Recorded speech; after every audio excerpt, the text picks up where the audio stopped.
అసలు మధ్యాహ్న సెలవులు ఎందుకు ఇస్తారో తెలుసా? మధ్యాహ్నం నుండి ఇంటికి వెళ్ళిపోయేదానికి. ఎండలు ఎక్కువైపోతున్నాయి కాబట్టి మధ్యాహ్న సెలవులు ఇస్తారు.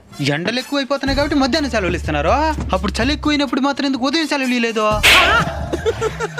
ఈసారి డిఈఓ సార్ వస్తే చెప్తానులే, మా పిల్లకాయలకి ఉదయం సెలవులు కూడా కావాలంట అని చెప్తానులే. సరే సార్.